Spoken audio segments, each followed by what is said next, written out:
Vi er 3 drenge, der har en drøm om, at der i fremtiden skal være et mindsket antal af tandproblemer. Vores ambition starter med blot at være i Danmark, men når vi tænker over det, hvorfor så ikke hele verden, når vi allerede er i gang? Vi har derfor tilsammen stiftet Mass Industries, som har denne fælles drøm om, at der i fremtiden skal være et minimalt antal af tandproblemer i verden. Hvorfor er vores produkt overhovedet nødvendigt at have? Ja, det kunne man spørge sig selv om. Nye undersøgelser fra amerikanske forskere påpeger vigtigheden af god mundhygiejne. Dårlig mundhygiejne den øger risikoen for kræft i bugspytkirtlen, nyrerne samt blodkræft med 14%. Undersøgelser fra Norge indikerer derudover, at bakterier i mundhulen øger risikoen for hjerteanfald med op til 30%. Den manglende fokus på håndhygiejne og tandhygiejne, det er mig der fejler. Tandhygiejne koster hvert år samfundet mellem 20 og 25 millioner kroner. Og det her, det er blot i hospitalindlæggelser. Så, vi er kommet op med en løsning. Vores løsning er en tandbeskytter, der virker som en tandlæser. Den skal hjælpe dig med at finde ud af, hvor du skal børste dine tænder for at holde dem sunde og rene. Vores produkt er et af de mest unikke produkter, der er på markedet. Det er så simpelt, men på samme tidspunkt hammer genialt. Produktet er en tandbøj med indbygget sensorer, der til formål at undersøge pH-værdien i munden. Data, som bliver fremskaffet af undersøgelsen, vil derefter blive videresendt til din smartphone, så forbrugeren har muligheden for at følge med i, hvordan håndhygiejnen i dag forbedres. Derudover så vil forbrugeren blive oplyst om risici for blandt huller i tænderne samt påbegyndende syreskade og andre ting.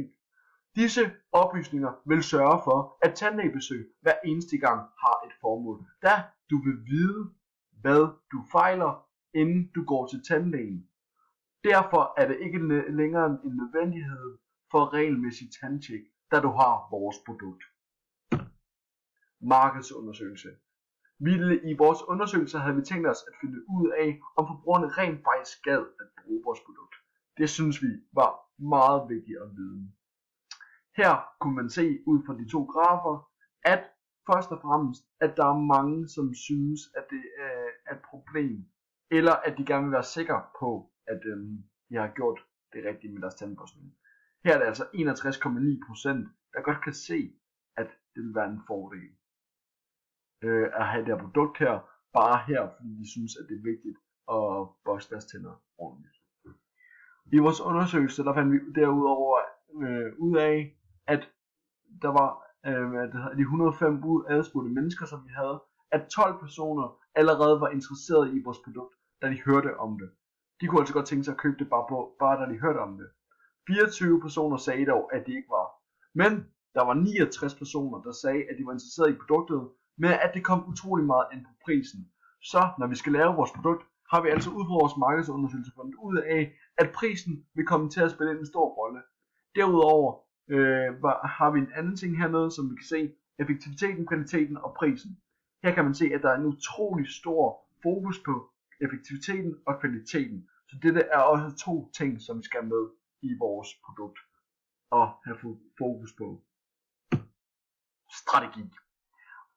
Vi vil bruge en SWOT-analyse, eller vi har brugt en SWOT-analyse til at se vores styrker, vores svagheder, vores muligheder og trusler.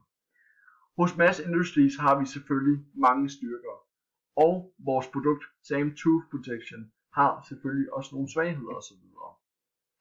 Vores produkt, det skal være let at betjene. Det er en af vores store styrker, mener vi, at vores produkt vil være let at betjene. For Mass Industries er det også vigtigt, at vores produkt har en god holdbarhed. Det skal ikke være et produkt, du smider i skraldespanden om 2 uger. Det skal være et produkt, som du vil være glad for i mange år, for så at geninvestere i nye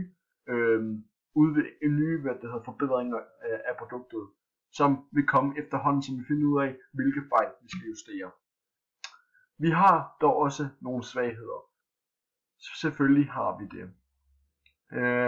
Der kommer til at være en lang produktionstid, tror vi. Og vores svaghed kan også blive, at teknologien i vores produkt kan være for avanceret og derfor ikke tilgængelig. Vores bedste mulighed er at gå globalt. Vi vil gerne hjælpe hele Danmark, men vi vil også gerne hjælpe hele verden. Vi har dog også nogle trusler. Hvis der ikke er nogen interesse i vores produkt, så vil der ikke være nogen købere, og så vil der ikke være nogen profit i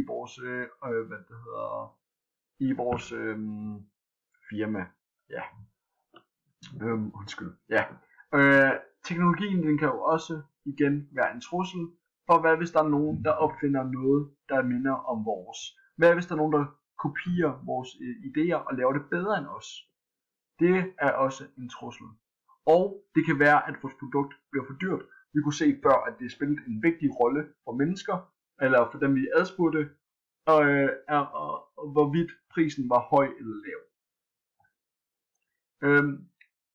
Nu vil jeg komme til produktudvikling, produktion og marketing og salg og service. Vi har tænkt os at først og fremmest selv at stå for designet. Det synes vi er utrolig vigtigt. Teknologien er dog ikke noget som vi selv vil pille ved. Det er noget som vi vil have hjælp af eksperter til. Derudover så vil dette bruges til at vi vil bruge eksperternes ekspertise til at optimere vores produkt.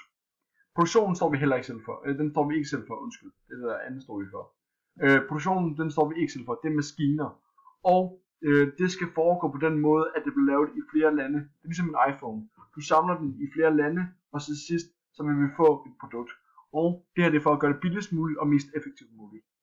Marketing, hvor vi vil reklamere ved hjælp af medier. Det her det vil vi gøre ved at vise at vi har nogle billige priser på f.eks. Facebook og YouTube. Det er hammer billigt og hammer effektivt. Salg og service vil vi gøre på forskellige måder. Det kan være distribution af vores produkt, og vi vil have nogle kundeservice og salgsbetingelser. Yes. Økonomi. Nu er vi kommet til en af de helt vigtige faktorer. Vores økonomi vil det første år ikke være så godt, da det jo er i opstartsfasen. Vi regner dog med kun at have et underskud på omtrent 216.000 kroner i første år. Derudover kommer det ifølge vores etableringsbudget at koste 11.200 kroner for at etablere vores virksomhed. Vores divisionsevne ud for de 6 faktorer er derudover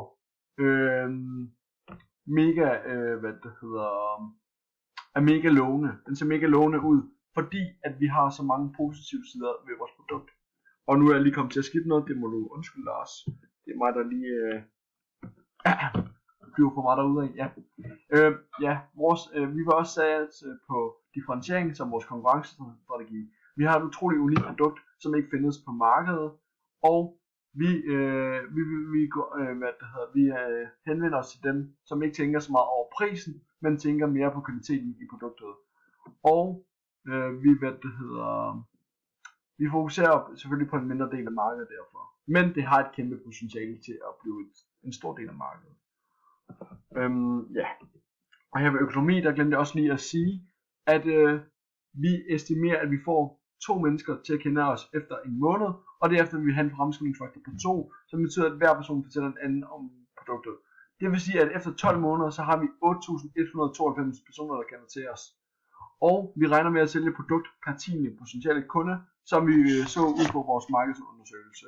Det vil sige, at efter 3 år, det vil her fremskrivningsfaktoren var faldet, og så efter 3 år, så er der 190.000 solgte produkter, og 1,9 millioner mennesker, der kender til os. Ja, nu er jeg ved at få lidt travlt, kan jeg se, så jeg må lige sætte speederen i bunden. Yes. Konklusion. Vores produkt er realistisk på langt de fleste punkter. Vores produkt kommer til at have en stor indflydelse på diverse steder og lande, men det er dog ikke sikkert, at vi kan få vores produkt ud, hvis vi ikke har den rette teknologi til det. Og det er også et produkt, som kræver, at man har nogle penge at skubbe i projektet. Fordi det er et produkt, der kan være mega svært at fremstille, og det kan være dyrt at fremstille.